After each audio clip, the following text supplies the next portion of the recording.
Tebbe. Welcome to the Liminal Living Podcast for the second time. It is great to have you back. Tom, it's good to be back. Now, I just re-aired the episode where we talked about money and power and abuse in the church. Over April, I did a recast series because I wanted a vacation and I needed to get a little running start in the fall. And I'm just going to be honest, I always listen to the podcast when it drops, and I listened to your episode again. I was like, man, that was some good stuff. We went to some good places. Yeah, we did. We had fun. That it's one of the few podcasts I've been invited on to talk about that stuff, so I really appreciated that opportunity, Tom. Oh.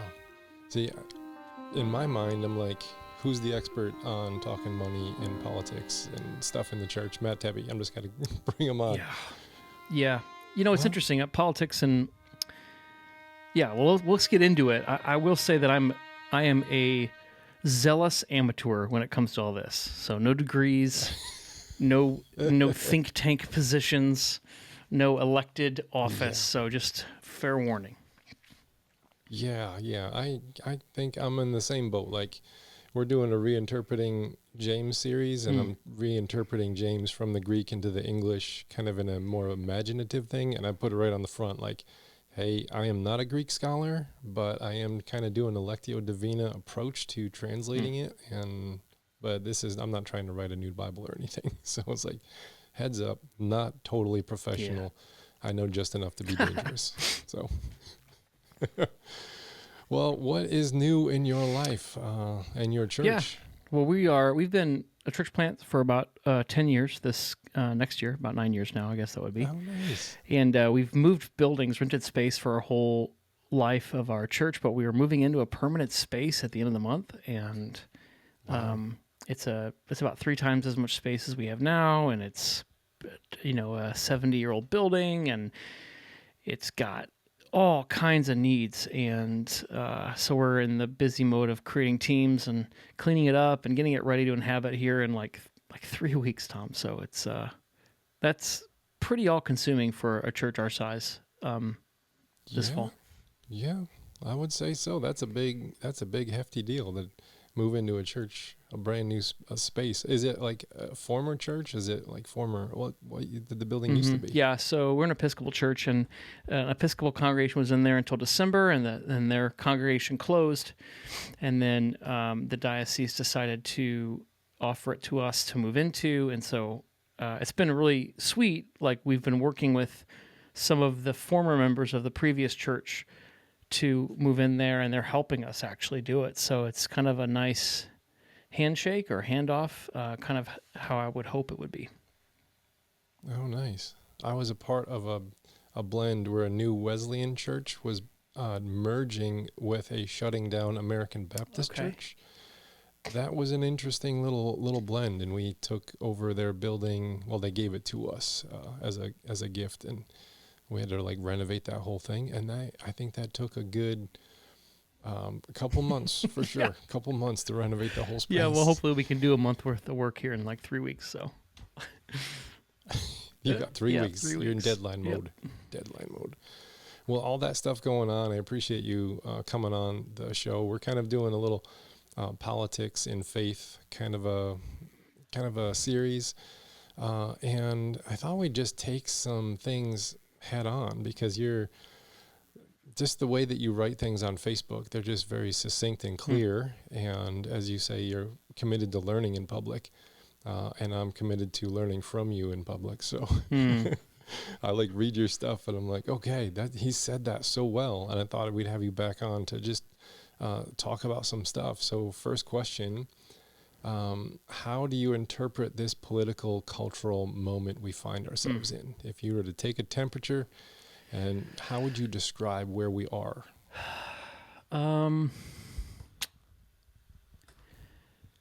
Yeah, I think we're in a liminal moment, a moment where things can be seen more clearly than they could before, but also in a place of transformation, a moment when we could actually change as a people. I think we can get into this more later, but I think for many decades there's been a move to sort of undo politics in the United States as power of the majority to a power of the minority, and there is sort of a exponential acceleration of that energy in the MAGA movement. So things that used to be verboten or embarrassing or shameful are now a badge of pride and honor, and actually gain you rather than lose you clout, which is a pretty fast reversal in probably the span of just over or just under 10 years. We've gone from someone who if they said publicly they weren't going to certify an election, but rather ask the state to bring their own electors that did not validate the popular vote, that person wouldn't have any standing in either political party. And now it's sort of the litmus test to be a vice presidential candidate for Donald Trump. So I don't know. I don't want to say unprecedented because, there may be precedents that I'm unaware of, but it certainly is striking how different this kind of election is and this kind of opponent is to, say, in 2008, when Barack Obama ran against, I think it was John McCain in 2008 when he ran against John McCain, or in 2012 when he ran against Mitt Romney. It's just we're living in a different political world.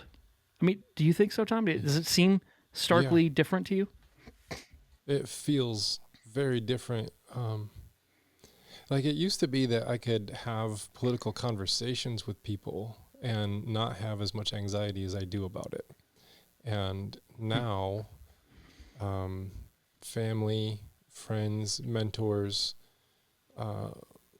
folks that I know, respect, they're just caught up in the MAGA movement in a way that if I were to try and explain it to the me of 2008 or even 2004, what the political climate in 2020 and 2024 was going to be like, I would just say that's some weird dystopian sci-fi book you're telling me about. That can't be real.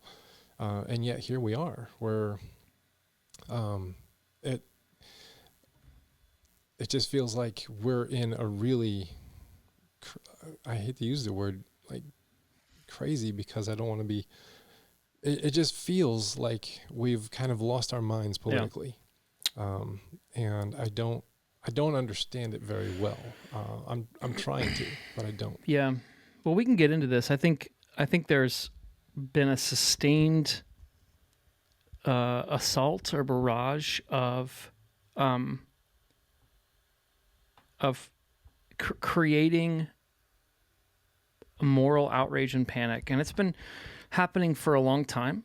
I think you can trace the beginnings of it. I mean, it's always been present to some degree, but really ramping up of fear and panic and recruiting Christianity into that. You really see that post-World War II with the Red Scare and the threat of communism. And communism was an economic system, but communists were atheists. And so what you have is capitalists and Christians coming together in a new, galvanized way to oppose an American force that was clearly anti-capitalist and anti-Christian.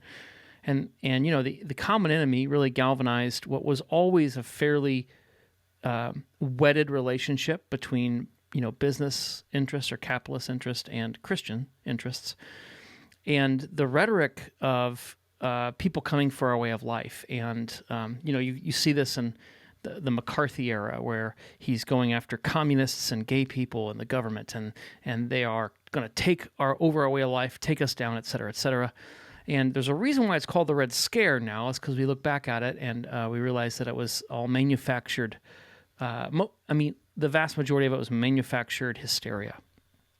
But that hasn't stopped the political benefits of manufacturing hysteria. So that's been going on for a long time, right? And maybe most famously then And most recently, what has more continuity to today is the rise of the religious right. And we see, in the mid-'70s, Bill Bright talking about how our way of life is threatened. Francis Schaeffer on the 700 Club in 1982, basically comparing the levels of tyranny in America against Christians at a level that exceeds the level of tyranny during the American Revolution. I mean, this is 1982. This is right. This is like the birthing of the glorious religious right era in politics, and Ronald Reagan is in office, and it's whether it's Satanists or communists or gay people or Marxists or immigrants or socialists. I mean, you name it. Like there is, if you don't act today, they're going to come and they're going to take your churches. They're going to take your way of life. They're going to throw you in prison. You're going to lose. You're going to lose the ability to be a Christian, and it's just been going on now for almost 5 decades. And I think, Tom, some of the disorienting, what the heck is happening, is a result of that sustained, prolonged weaponization of fear and anger. We've been gaslit collectively by people in authority that we trusted for decades. And that has a psychological impact, man. It costs us psychologically. It's hard for us to care about being lied to. It's hard for us to be upset about it. It's hard for us to know when we're being manipulated and groomed or conditioned. It's hard for us to know when we believe propaganda versus believing the truth. I mean, just yesterday, Tom, hey, and you asked me one question, and I could talk on it for 50 minutes, so interrupt me. But just yesterday, there were anonymous internet kind of rumors going around, secondhand accounts that Haitian immigrants in Springfield, Ohio were eating people's pets. Did you see this? I just saw it today. And within hours, elected GOP officials like congressmen, the J.D. Vance, the person who's running for president, other pundits, people who are frequently commenting on things from the right's perspective, Matt Walsh and others, like all of these people were repeating how awful it is that immigrants are coming after your pets. Pretty soon that got expanded to immigrants are they'll eat people too. So it got so bad that the Springfield police in Ohio had to say, look. They released a press release and said there is no credible reports of any immigrant eating a pet. Right? But that doesn't. So in a different world, a vice presidential candidate repeating a rumor about a Haitian immigrant eating a pet and calling on people to be scared and angry about that, he would have looked like a clown, a fool. Mm-hmm. But we're just gonna. But now it's nothing, right?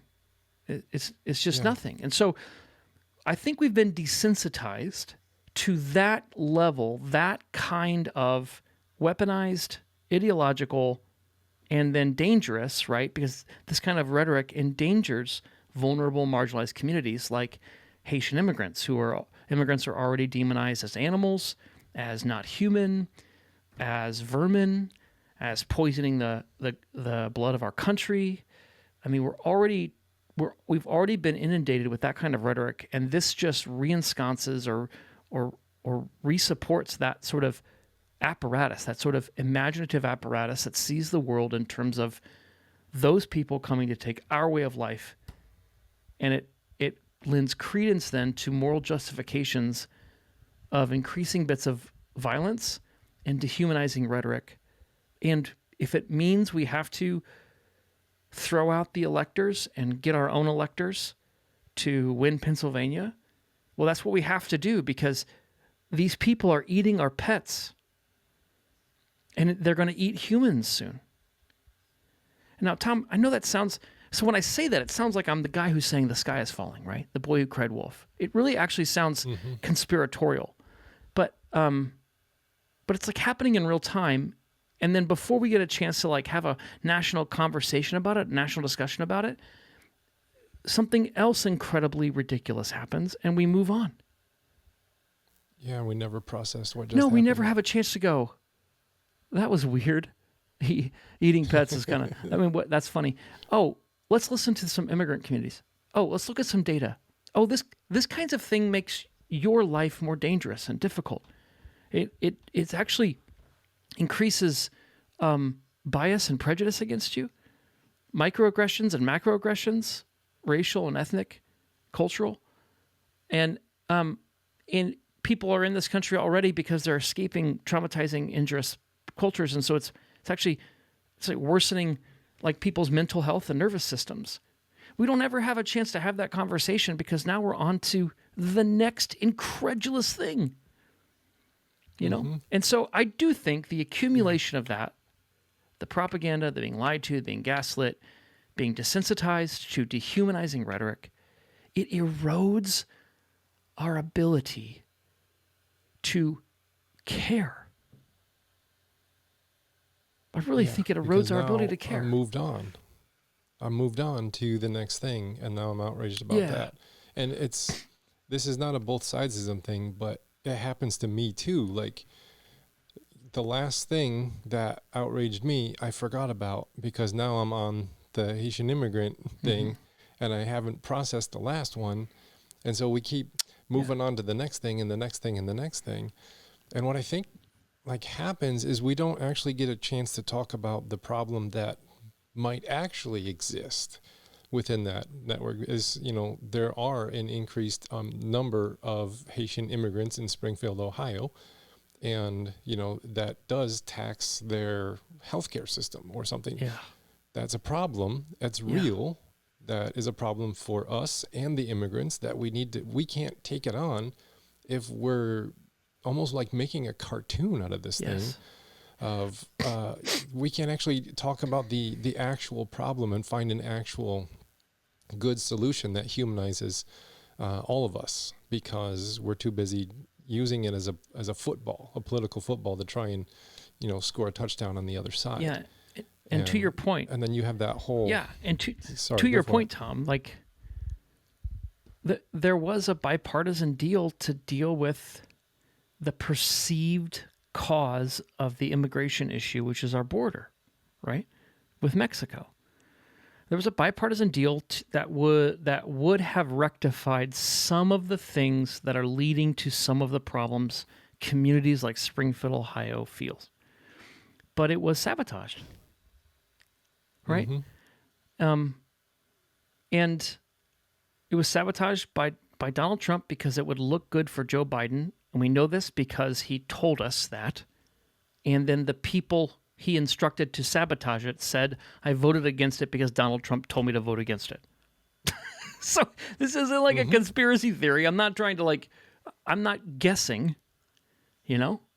And so, I don't know, like when you have somebody who's seeking power, who wants to keep something that's a problem because he wants to use it as a wedge issue to weaponize against his opponents, then we have to be able to say without it being sounding partisan that he doesn't really care about the problem. He cares about himself. And he wants to use the problem for his own political gain. You can't solve problems when you have somebody like that controlling half of the political consciousness of the country. You know? So we should be talking about that. And how do we resource communities to care for displaced populations, asylum seekers, immigrants, etc., who refugees who are here usually estranged from family and community, a vast majority of whom are not animals and rapists. Like, we have to have that conversation, but it feels like we can't. We're stuck in a perpetual putting out political fires that that are fueled by the problem. Yeah, and we can't have the solution because we can't get together and talk about it because that's the enemy, and you don't fraternize with the enemy because that would be bad. It's almost like we're watching like pro wrestling. And it's like it's all fake, Yeah. but it's all fake. It's all theater. It's all a show. Yet there is a sense of realness to it. But you're watching it you know as if it's not scripted Yeah. out. But here we are. You have two people going at each other's throats, and they get on. It's like, man, I used to watch wrestling as a kid. I know how it Yeah. works. You get on, you talk junk about your opponent, and then you go and fight it out in the ring. And it's like we're watching wrestling, like pro wrestling in our political sphere, and we can't actually govern with entertainment. We can't govern with this, this. There's no bipartisan spaces to talk about this stuff and find actual solutions. It's a winner take all kind of a thing. And the people who are stuck in the middle, which is probably like 80% of the regular citizens of America that agree on a lot of things together, are pitted against each other by, these two opposing sides that are just going at each other's throats. I think one of those sides is a lot more heinous in what they're doing and just a lot more blatant, obviously, what we're talking about. The GOP has been like totally taken over by the whole MAGA movement, which has absolutely radicalized so many people. But it's still political theater, and I think it's killing us. What are your thoughts on this political theater we're watching? Yeah. And I think it's in political wrestling. It's called KFAB or KFAB. Okay. Yeah, it's where you. There's a word. Yeah, there's a word for it. Yeah. And I don't know if I'm pronouncing it correctly. I've read the word, but I haven't heard it said authoritatively. So, Yeah. I mean, I think a lot of the. So there's a few things going on. I think so part of my readings, part of my sort of amateur learnings about this, Tom, has been like, the information I have right now, this is 2016, the information I have right now cannot explain the data I see. This doesn't make any sense to me. So I have to go back and figure out, how did this happen? How did a boorish, brutish, narcissistic sexual predator become the knight in shining armor to the family values party? Like, how did that happen, right? And so, I think a few things. I think a few things are true. One, I think you do have people that are grifting. They know they're lying. I mean, you see this with people like Tucker Carlson, who is caught on tape saying that his audience is a bunch of idiots, and he hates them, and he despises the people who pay his bills. And then he repeats lies that they want to pay for. So you have people who are just grifting and know they're grifting. Then I think the vast majority of MAGA types, not the elected officials, I think a lot of officials are craven grifters who are scared of losing power and so lie to keep power, or they are completely deluded. I mean, it's easier to lie when we delude ourselves, so a lot of people are deluded. But I think most MAGA people are true believers. Like they're well-intentioned people. They don't know that they're brainwashed, and they don't know that they're being lied to, and then they work overtime to not have to reckon with the existential crisis of, I've believed lies, and I've wrapped my life around this lie. I mean, that's a devastating thing to believe. And so I think a vast majority of MAGA voters, are well-intentioned, sincere people who are doing everything they can to not have the existential crisis that would be if they reckoned with what's really going on. That makes a lot of sense right there, what you just said about the existential crisis. Yeah.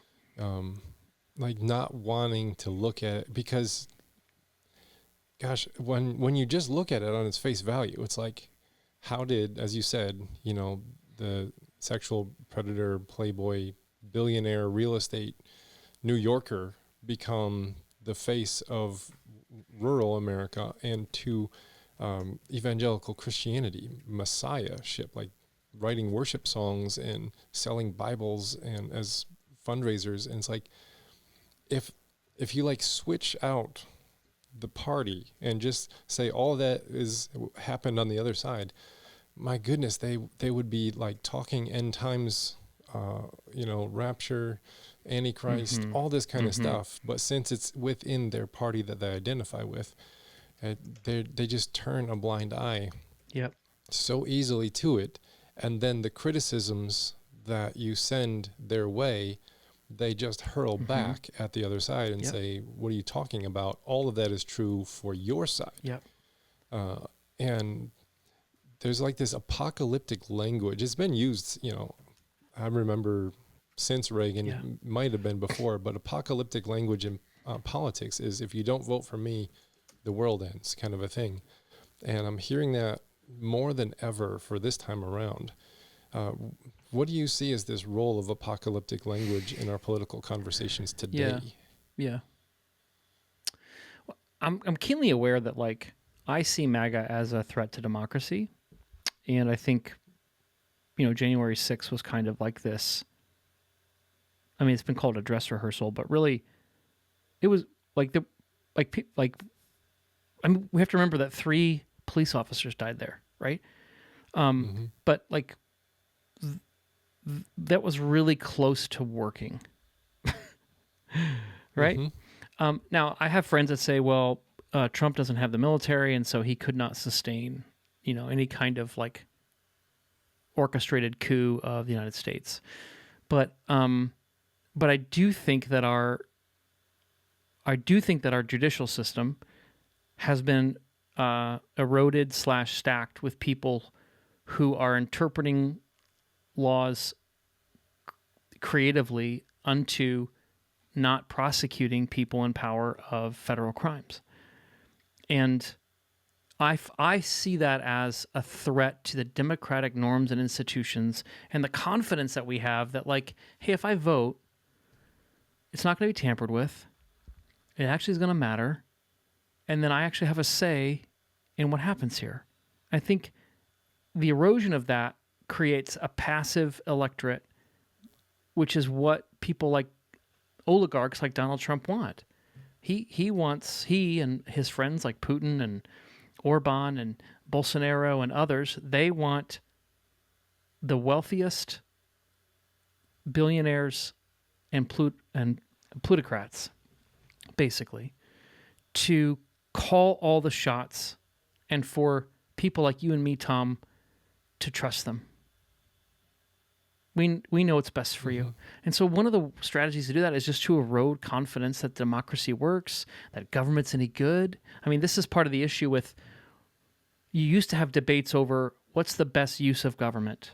And then with Newt Gingrich and more in like Newt Gingrich made it explicit, and then it's become more and more and more as you have this obstructionist, chaotic, all government is bad, make it not work, and then use it not working as a reason to defund it, and that it doesn't work because it's defunded, and now you can defund it more, and so you have no regulations and you have no social programs except for continuing to loan millions of dollars to billionaires at low interest and bailing out corporations that wreck our economy. Like you've got, and so what you have then is a political economy that's run by moneyed interests at the expense of you and me, who all the wealth flows upwards in, government contracts, in low interest loans, in bailouts, in tax incentives and shelters, etc.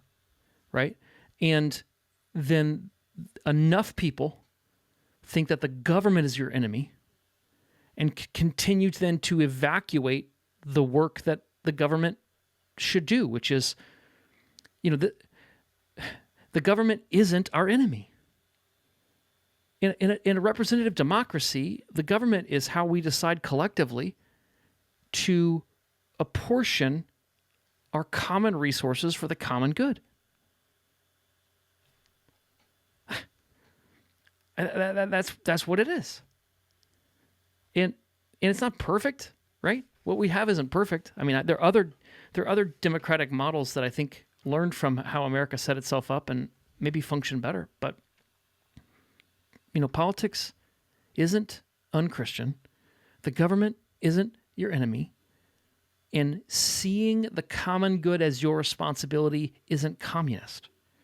And all of that is under debate or is doubted because of this giant war on what's real. Now, that's my whole preamble to say, like, all of that can sound very apocalyptic. Like what I'm saying, I can sound like the sky is falling, and I can sound like the end is near, right? This guy with the sandwich board ringing a bell, wearing just his boxers and some bullhorns. But I do think that you have a fundamentally different party in the GOP in terms of what they've organized themselves to do than you did in, say, the 1980s or the 90s. And I think that we have to speak about that, because one of the reasons we've gotten to this point is that people felt sheepish or, conspiracy theorists to say anything about it. So. Yeah, and now here we are, where, both sides are saying, if you vote for that side, then it's the end of America, kind of a thing. But if you really look at,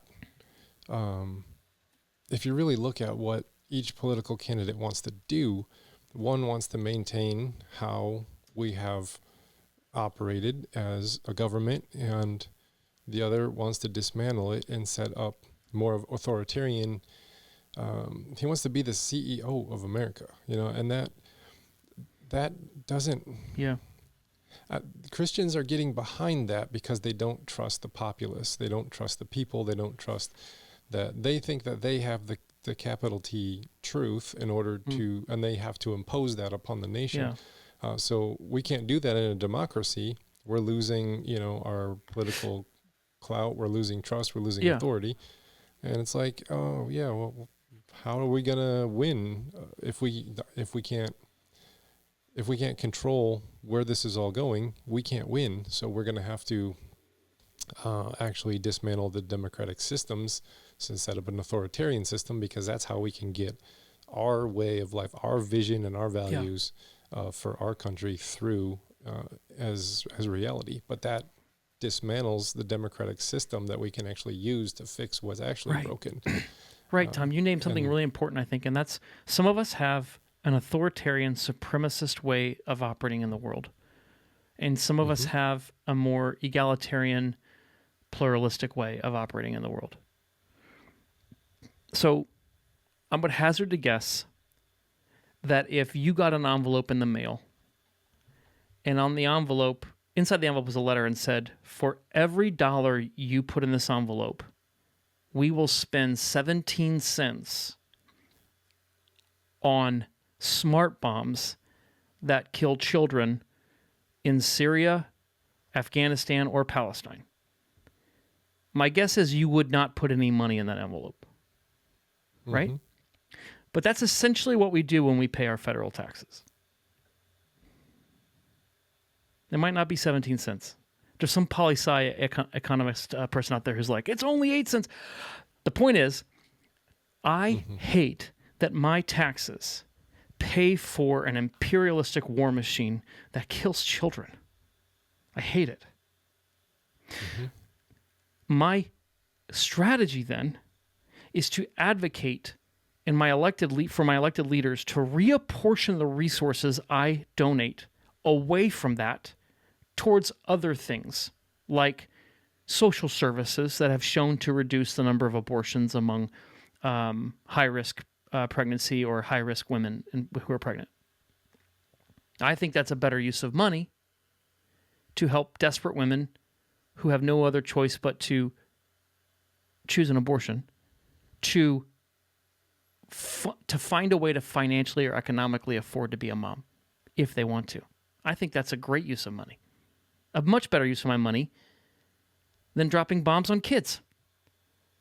But an authoritarian supremacist isn't okay with just advocating for change.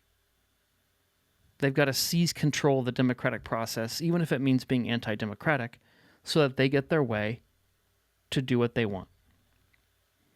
Right? Now, and I think what that ends up doing is that ends up violating other people's civil human rights. Always does. It always has, right? So, I mean, I think it's just, if there's a fundamental difference of what kind of power have I been given to use, and I'm speaking as a Christian here, what kind of power have I been given as a Christian to use to influence the world? And I don't think it's domination, coercion, and control. I think it's love and faith and the truth. And I see that operating differently than lying, cheating, stealing, etc. Yeah. Now, our economic reality, we're in hard places. You know, our groceries are more expensive, gas is more expensive, and my friends, family, and people I know who support MAGA Donald Trump say things like, well, look at what Build Back Better has done. It's made everything more expensive. It's driven inflation up. It's done. And they have like this, well, I might not like the guy, but I like gas prices kind of a thing. I'm going to vote with my wallet and turn off the news kind of a mentality. Whether it's passively like that or actively saying, I think he has a better economic plan for the future because Kamala's been in there 3.5 years and she hasn't fixed it. These are things I've heard. Why do we blame economic realities on whoever is in the office? Is it just the easy game and we don't really want to see what the overarching problems actually are? Do we just not see what the problems are? Yeah. Oh man, this is such a huge question. It is. I don't have it at hand, but there have been articles written. For instance, the one I remember is that Goldman Sachs did an economic analysis, and they said the U.S. economy would likely perform better under Kamala Harris than Donald Trump. You know, dozens of business leaders, CEOs, have said the economies will be better under Harris. If you look at like debt and you look at a lot of economic indicators under Harris and Biden. I mean, they like to talk about job creation. They like to talk about unemployment rate, et cetera. I mean, the data doesn't back up the propaganda from Trump about the economy. Now, I think our economy is sick, is diseased, right? I think it's not a human-centered economy. I think it's a profit-centered economy. And in a profit-centered economy, what I mean is the bottom line isn't human flourishing. The bottom line is more growth and wealth. What ends up happening is that humans become resources through which to extract growth and wealth versus the end goal that growth and wealth serve. So so for instance, our healthcare system is designed, I think I talked about this last time, is designed to maximize profits for shareholders. And more specifically, to maximize perceived shareholder value for the next quarter. Mm-hmm. But that doesn't mean that you and I, Tom, get good health care. Right? So other countries have figured this out. Hey, if we regulate this and set this up to care for humans, people who provide the services won't make as much money. But the U.S. has decided to do it differently. We're going to, for the most part, set it up so that humans can maximize their profits doing the business of healthcare. I mean, when the insulin vaccine and what was the other one? A polio vaccine, when they were invented, the people who invented them were like, it didn't even occur to them to charge money for that. The patent was like a dollar or something.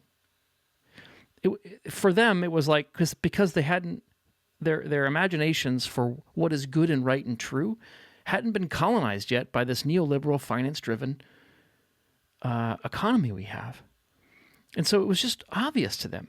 Well, what happened was, like, companies like the one in my hometown, Eli Lilly, took that $1, patent vaccine for insulin and subtly changed it, like every few years, and then charged thousands and thousands of dollars for an insulin vaccine that was no longer under the patent because it had been changed, so they could profit off of it, right? It's just a fundamentally different telos, goal. What is this for? What are we doing medicine for, right?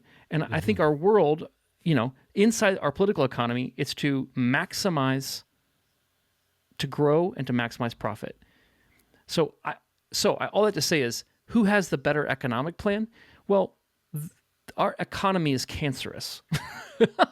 And so asking which is a better whatever. But so inside the cancerous economy, though, what I want to see is more people getting a livable wage.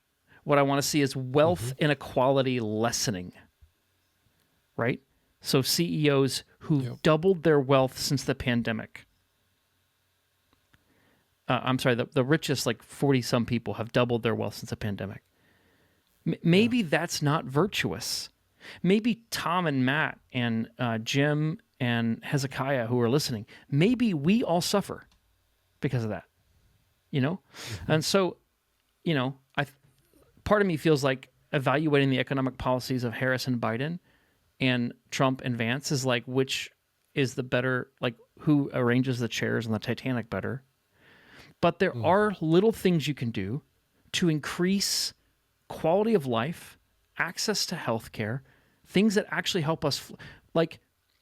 So right now I'm trying to get ADHD medicine, and my insurance company, the one I can afford, will not pay for it because they won't make enough money if I get it. So I have to go through these hoops of taking these other medicines that don't work to try the thing that my doctor, my psychiatrist says, I think this will work for you. If somebody passed legislation that advocated for the consumer, that a healthcare company couldn't deny coverage based upon them making less money, that doesn't fix the system, but it actually helps real people not spend months in a place of wanting help for their mental health, but not being able to get it, which creates all kinds of problems, hypothetically speaking, in their marriage and their family, you know what I mean? And their neighborhood and their church, right? The collective suffering of that decision by that healthcare company, if somebody could mitigate that, I'd support that. Even if I think the system is rotten, I'd support that move. And the person who pays for it is the company whose net worth is $874 million, and maybe next year their net worth is $784 million. And I think they can afford that. Suffering just doesn't register for me like somebody waiting 90 days, having 90 more days of not feeling like they can access their prefrontal cortex. Mm-hmm. Not to make this about me. I'm just trying to make it like we can talk about these things in such a, so like, what do I think about them, people saying that Trump's economy would be better? Well, I actually think data, I do think that the entire edifice that the right has built their economic policy on, really beginning with Ronald Reagan and the neoliberal finance-driven sort of consensus of what's commonly referred to as supply side or trickle down economics, it has been an abject failure. An abject failure. Yeah. Study after study has shown it doesn't trickle down, that it actually trickles wealth up. People like Friedman and Hayek who wrote about this stuff, the University of Chicago School of Economics that all this neoliberal thought was based upon, were terrified of state-run governments coming out of World War II. You know, you had the state government, the Nazis, totalitarian government. Then that's the right, and then on the left you had the Soviets, the Bolsheviks, the communists, right, which was the state-run government on the left. And these people were terrified of state-run totalitarian governments, and so they went full-on libertarian kind of individual.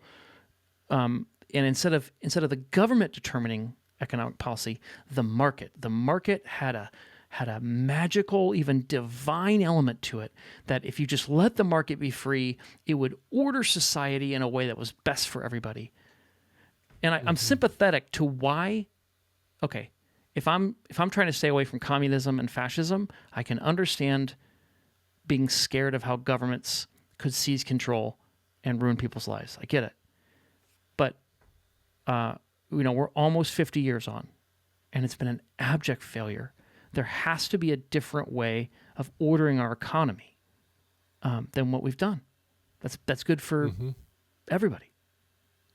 Yeah.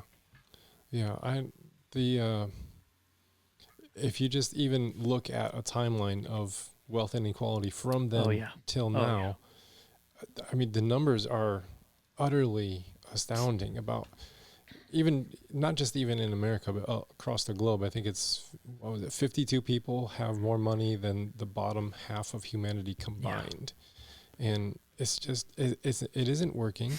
And I know that Donald Trump has proposed cutting the corporate tax rate down to 15%, which, small businesses have to pay 25 to 30% in taxes. Why do large corporations, why are they only going to pay 15? I think that's going to further this problem of funneling money towards the top that never gets to the bottom.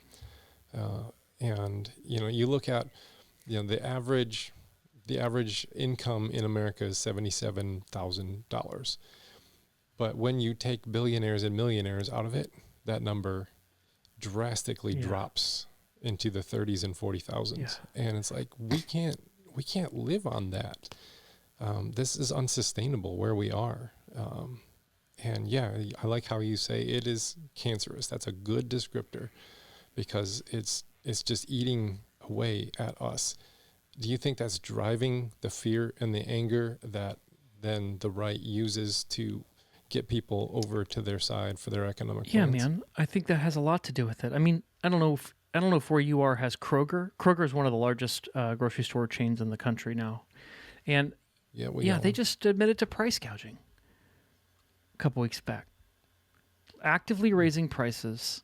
Like, it's illegal. Price gouging is illegal. But there's going to be but the fines they will incur from price gouging are less than the profits they'll make from price gouging. This is the same thing with the lawsuit that Fox News had with Dominion. I forget how much it was, like 700 million they had to pay out on the lawsuit that Dominion brought against them for saying that Dominion voting machines were bad, and that the big lie. Mm-hmm. But the truth is, Fox News made more money off of lying than they had to pay in the fines for lying. Mm-hmm. So there's no deterrent to follow the law when it pays to break the law. Right? That's logical sense, right? But this is what happens when you deregulate things. Now look, regulation can be an awful nightmare. I'm not saying all regulation is good. I'd rather have the conversation about how to regulate effectively than to be fighting for regulation against people who say, if you just get rid of all regulation, the billionaires will do right by you. Mm-hmm. That's just fundamentally not true. Right? That's like saying, if you get rid of voting, the government will do right by you. That's fundamentally not true. Ask anybody who's lived in a monarchy. Right? So like, neither of those stories are true. And right now we've got one party in our country that keeps gaslighting us that one of those stories is true and it's not. And I wish we could just have a conversation between 2, 3, maybe 4 parties, Tom, that had different ideas on how to, quote, regulate, how to collect taxes, what should we spend them for, how to organize for human flourishing, versus fighting for Kroger. Can we do something about grocery stores gouging us, please? You know? Yes, I think that economic anxiety is felt by everybody. And then what happens is, what the danger of a strong man is a strong man identifies a marginalized or vulnerable person as the scapegoat, right? The reason why you hate your job is because they are taking your jobs. Not because, there's been a 120-year war on unions, so you can't organize for a better salary. No, they are coming to take your jobs. Your jobs are being shipped overseas. Some of them are, right? But like usually it's like demonizing poor people, demonizing non-white people for your problems. And man, if I can find somebody to hate, and then somebody promises to defeat the people I hate, and then that will mythically solve my economic anxiety, yeah, that's easy. That's super easy. It feels good too. Yeah. Right? Yeah, because now I won. And all right, I want to switch over to another topic. Yeah. And that is, churches there's a separation of church and state. Yeah. I can have this political conversation with you on my personal, my personal page, my personal podcast, all that kind of stuff. What are pastors tasked with saying from pulpits that maintains the separation of church and state? How much can we blend messages? I know conversations are way more healthier, but there is that like desire to say something. How political can we get in a pulpit before we start crossing lines that we shouldn't as religious entities where there's separation of church and state? How do you walk those lines? Well, I had to think about this question. I got asked recently to be on a live event called Evangelicals for Harris. I got invited, even though I'm in a mainline denomination, and the reason I left sort of institutional evangelicalism is because they didn't want me anymore. Right? I saw that. I'm like, he's not an the evangelical. gatekeepers What's he did doing not. over The there? gatekeepers were telling me you're not an evangelical, and I was like, okay, I guess I'm. But part of that is evangelical is bigger than the branded institutions, and so there's a lot of, and on this call there were a lot of, brown, black, Asian evangelicals who also don't fit in well with the white institution of evangelicalism, right? So the tent's a little depends on who's defining the tent. But I had to ask this question because I'm a priest at a church, and I talked to my co-rectors, people I pastor with, and I said, hey, I don't know if I should do this or not, and what does this mean for our church? And I talked to my bishop about this last week, and I thought I'll just echo her words because they're wise. She said, you as a private citizen, you don't relinquish or renounce your rights to be politically active in a democracy.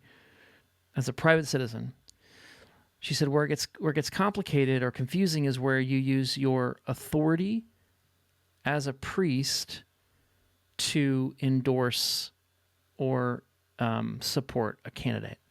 And so what it was decided was I could go onto this call and I can post on social media as a private citizen, but I'm very, very cautious and careful when I'm acting as an official representative of my church or at my church or in the pulpit or speaking, with my responsibility to my church, that I'm not endorsing or supporting a candidate to give the impression or to make the suggestion or to influence people that you have to agree with me about this, you have to vote this way.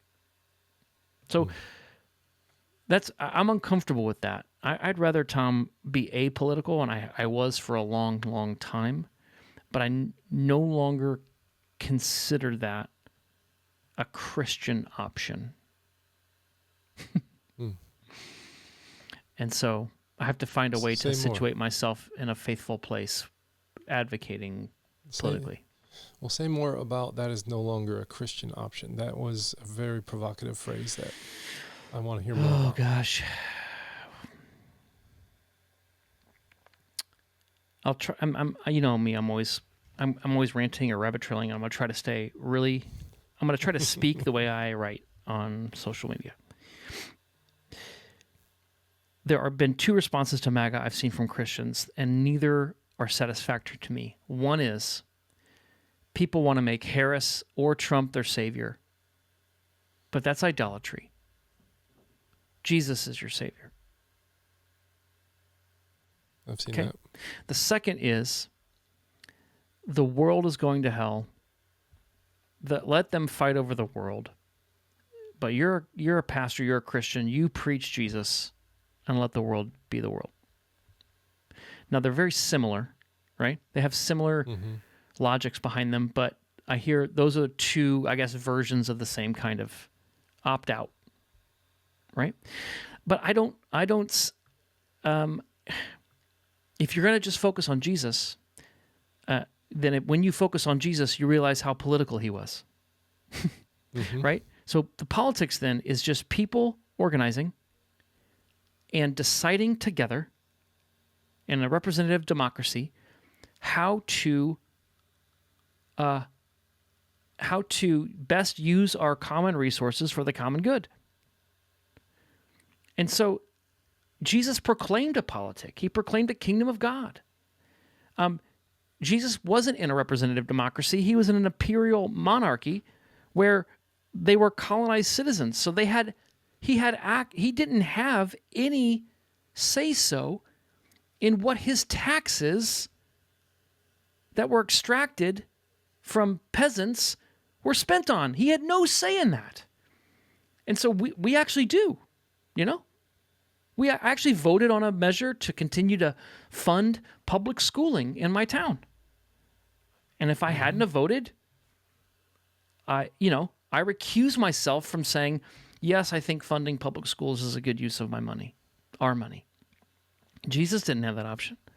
So, first of all, I think the kingdom of God, what Jesus proclaims, is a relational, socio-economic reality with him as Lord that has a logic and a coherence that animates it, that is set up against what I would call mammon, which is a logic of the world, and it looks different in every culture. In our culture, it looks like neoliberal finance-driven capitalism.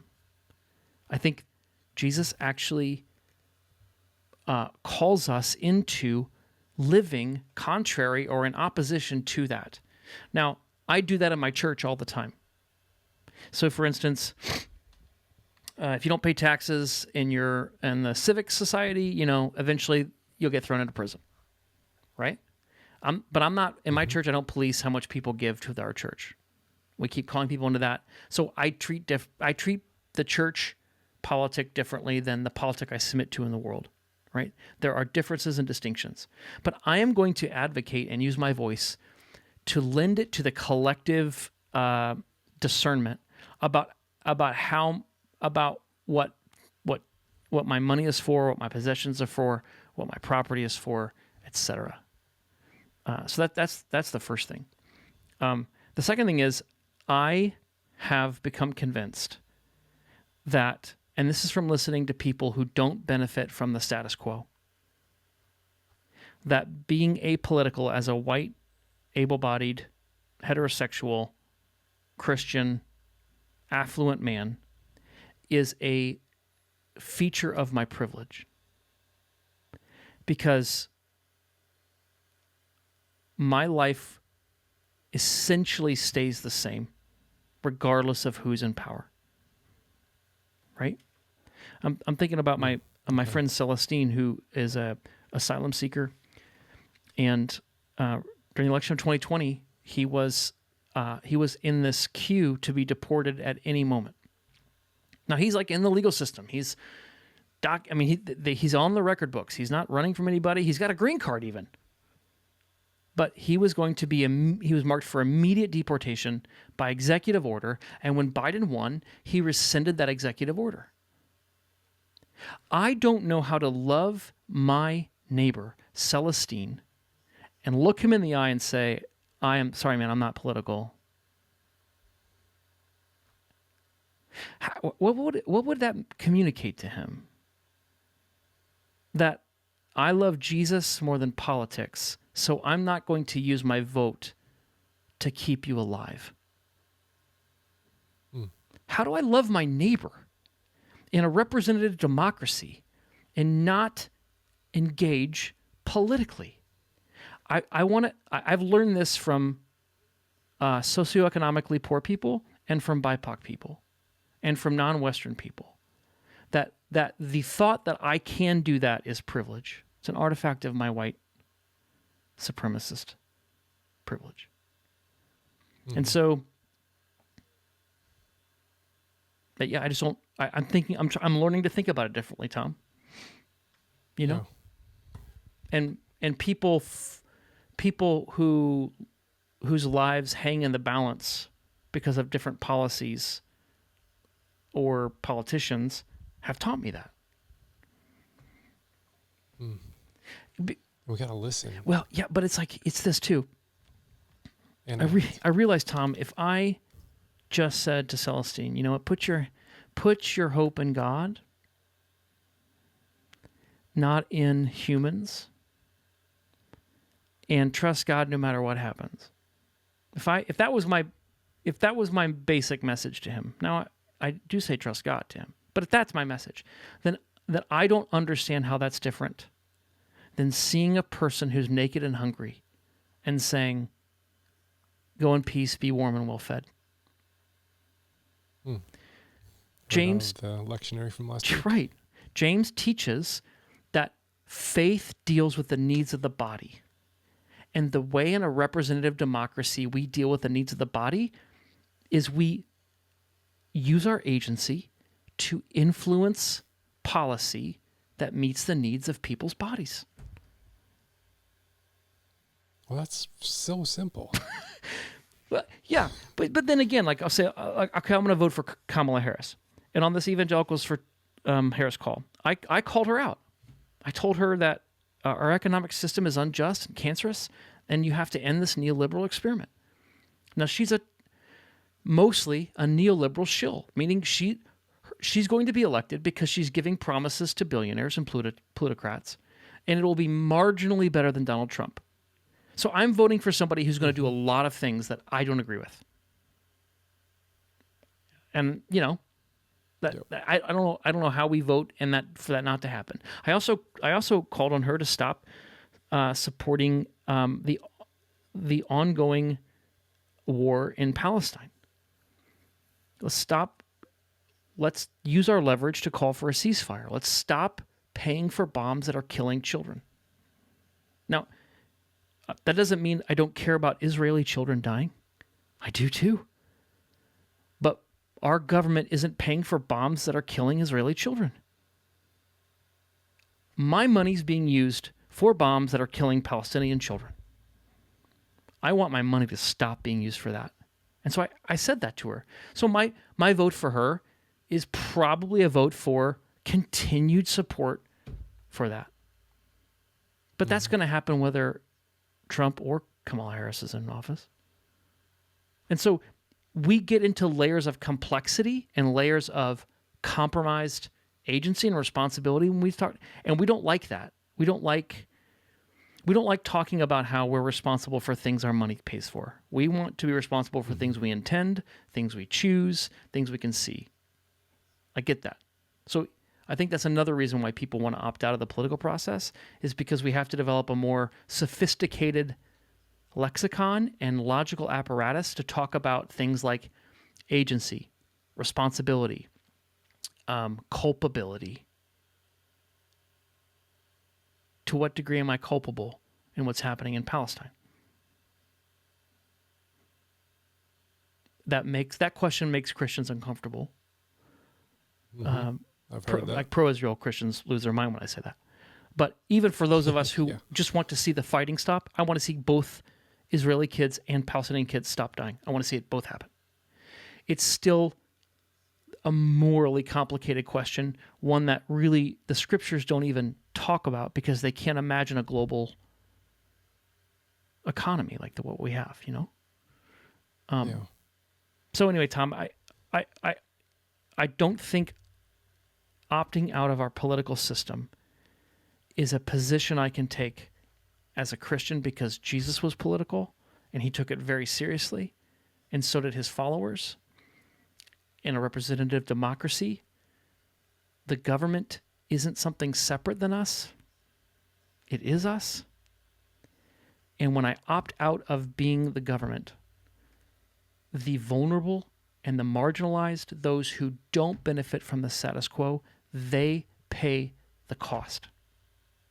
Those are the three reasons. Those are very clear. And I like how you framed that. That was because I'm not voting for one side with all of my heart. It's like I have a lot of issues with how wrapped up the Democratic Party is with itself and with its the large corporate donors. But I think it's going to preserve the democratic systems that we can use to change things, whereas a vote for Trump is a vote to take down the democratic systems, make America a business with a CEO, and then all of a sudden we don't have the voice to fix what's wrong, and we trusted the wrong person to fix things, and now we don't have the voice to fix things. So it feels apocalyptic to me. It feels like, oh my gosh, we've never been here before. Even though we've been using the language, something feels different about this one, and it does cause anxiety. So last question, what kind of encouragement and hope do you have for us going into this election cycle? Well, maybe I'll just describe what I'm learning. One is that my nervous system can only handle so much. Like my body isn't created to care about everything all the time, all at once. It's just not. And so I have to know, I have to learn how to take care of myself, how to build resilience, how to say no, how to soothe myself in ways that are sanctifying. You know what I mean? So that's one thing. Just learning how to pay attention to when fear, panic, terror, dread, trauma come online in your body. That's huge, because I think MAGA loses its power if people begin to take dominion of their bodies and no longer are tossed to and fro by human cunning and deceitful schemes. I think if we begin to tend to our bodies, begin to notice how fear lives there, panic lives there, terror lives there, rage lives there, then we're less likely to be drug around by them. That's the first thing, listener. The second thing is, I'm trying to practice, Tom, and you know this just from our interactions online. I'm trying to practice just like truth telling as holding on to reality. Yeah. You know? Holding on to reality. Holding on to reality, right? Yeah. I mean, last week, we had this awful school shooting in Georgia, the 418th school shooting mass school shooting since Columbine. Almost 400,000 kids have been impacted by school shootings since Columbine. And last week, you have Donald Trump telling a Moms for Liberty conversation that was taped and broadcast everywhere that kids are going to school and coming home with gender reassignment surgery, which isn't happening. Now, you may have some kids who have gender dysphoria and their parents won't listen, or they don't feel like they can talk to their parents unless they talk to a school counselor about gender dysphoria. And a school counselor's like, yes, I'll call you by these different pronouns. That might be happening. But kids having gender reassignment surgery at W.E.D. Du Bois Elementary School is not happening, right? Mm-hmm. And so just saying, listen, there not only is there a unwillingness to talk about the real tragedy in our schools, because too many politicians are paid by the gun lobby. But on top of that, there is lying about and inventing a crisis that's not happening in our schools. And those two things can lead us to despair. But if we just say, that's not true, this is true, let's continue to advocate for what's true. I think that is a holy discipline.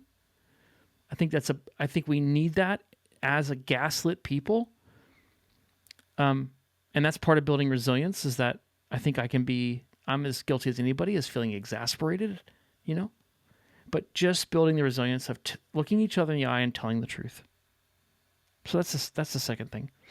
And then the third thing is, I think one of the damages that the culture war or religious right has done for the last generation is that many of us have culture war PTSD and we want nothing to do with politics.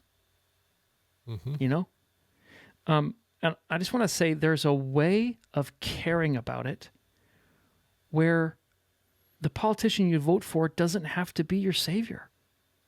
This is part of the Christian response to MAGA that I think is just so unhelpful. I like Tim Walz. I think I'd have a beer with Tim Walz. I don't think he's my savior. I think he's a decent guy. Yeah. Kamala Harris did some awful things as a prosecutor. Awful. And I don't support that at all. But I don't think she's a sociopathic narcissist. Mm-hmm. So my vote for her is like, she's a lot more normal, even if I disagree with her, than somebody who is a convicted rapist. A convicted rapist. Like, that shouldn't be controversial or weird for a Christian to say that, Yeah.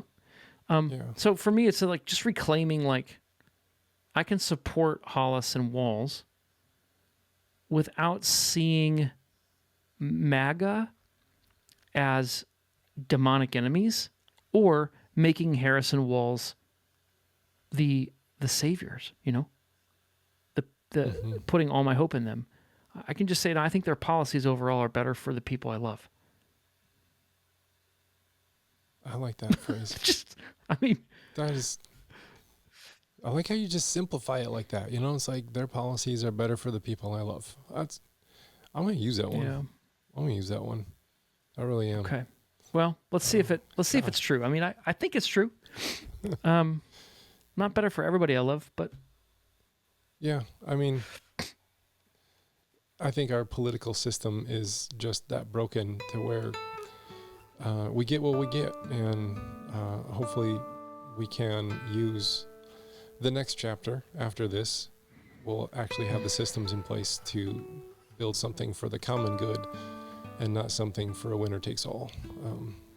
And because we're not going to be in the winners club, being on the lower echelons, we're not billionaires and millionaires and lobbyists and politicians and all that stuff. Yeah. So, Matt, I appreciate your honesty. I appreciate your clarity, and I appreciate you taking large, complex things and simplifying them in bullet points. It's been helpful for me. I hope it is helpful for the folks listening too. Yeah. Thanks, Tom. I hope we preserve democracy. Yeah. 4 more years of democracy. Let's do 4 more years. Let's try it. Can I just caveat everything that I've said? So I tend to get a little cranked up, and I tend to speak with a lot of passion, and maybe that energy or emotion conveys that more confidence than I feel. I have changed so much since Donald Trump was elected. And so I just want to own that, like I'm in process. You mentioned learning in public. I want to learn in public, and if my passion or my zealousness sort of prevent other people from learning, that's never my intent. So I guess I just want to say, I just want to own that, like, these are like, I'm relatively confident in the things I've said today, but I consider it a joy, a welcome joy. If anything I've said today needs to be repented of, I consider that a joy to do, because how else am I going to follow Jesus if I'm not willing to repent? So I just want to name that for everybody, for me, for you, and just say, like, even in relative confidence, we can be willing to change and yield. That's what the wisdom from above is, willing to yield. The love that Paul celebrates does not insist on its own way. And so being open to change is who I want to be. I'm committed to that, even if I don't always know how to do it well. And if we all did that, I think we would be in a much better place. I'll take better that. place. I'll vote for that person. Well, thank you so much for coming on the show. It's just been another joy to talk to you again. Yeah, Tom. It was great. It's an honor to be here. Thanks for having me.